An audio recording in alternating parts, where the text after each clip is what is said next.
अस्सलाम वालेकुम लर्नर्स। आज के हम इस आर्टिकल में बहुत ही अहम चीज़ें स्टडी करेंगे जो स्टूडेंट को कंफ्यूज करती हैं। उसके अलावा रिमूवल और इम्पीचमेंट का भी डिफरेंस जानेंगे। तो लेट्स स्टार्ट आर्टिकल 47, रिमूवल और इम्पीचमेंट ऑफ प्रेसिडेंट। सदर की बरतरफी या मुआखज़ा। रिमूवल मीन्स बरतरफी किसी ग्राउंड के ऊपर और इम्पीचमेंट मीन्स मुआखज़ा यानी सदर को हटाने के लिए उस पर क्रिमिनल चार्ज ले आना या लगाना। Clause 1, notwithstanding anything contained in the Constitution, the President may, in accordance with the provisions of this article, removed from office on the ground of physical or mental incapacity or impeached on a charge of violating the Constitution or gross misconduct. इस clause के अंदर जो legal phrase इस्तेमाल हुई है उसका मतलब है अगर इस आर्टिकल के बारे में आपने कॉन्स्टिट्यूशन में कहीं और पढ़ा है तो अप्लाई नहीं होगा।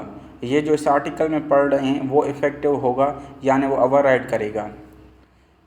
तो क्लॉज 1 ये कहता है कि सदर को इस आर्टिकल के प्रोविज़न के मुताबिक इस ग्राउंड पे हटाया जा सकता है कि वो जिस्मानी और दिमागी बीमारी या लाचारी की वजह से अपनी ऑफिस नहीं चला सकता, या क्रिमिनल चार्ज लाई जाएगी कि वो कॉन्स्टिट्यूशन के प्रोविज़न की खिलाफ वर्जी या नाजायज़ इस्तेमाल करता है, या वो संगीन जुर्म फॉर सपोज रिश्वत वगैरह में मुलविस है।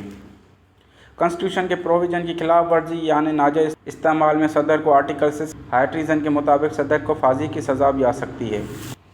Clause 2, not less than one half of the total membership of either house may give to the Speaker of the National Assembly, or as the case may be, the Chairman Senate written notice of its intention to move a resolution for the removal of, or as the case may be, impeach the President, and such notice shall set out the particulars of his incapacity or of the charge against him.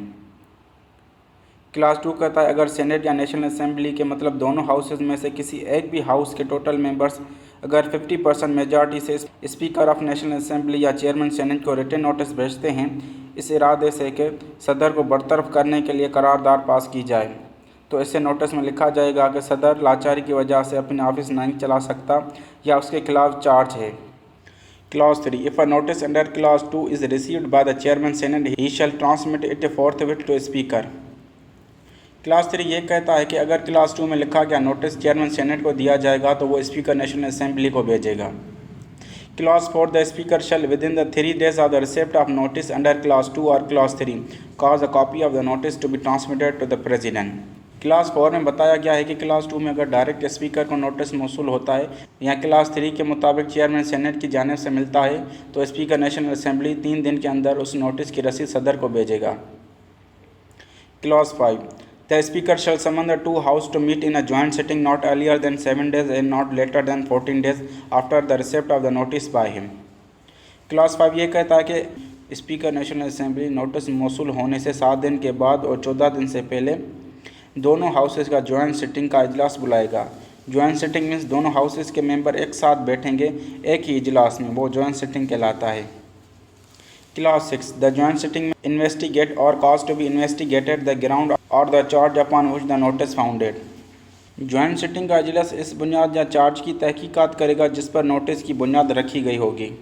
Clause 7, the president shall have the right to appear and be represented during the investigation if any and before the joint sitting. Clause 7 president को ये right देता है कि वो खुद को defence कर सकता है इन्वेस्टिगेशन के दौरान और जॉइंट सिटिंग इजलास के दौरान।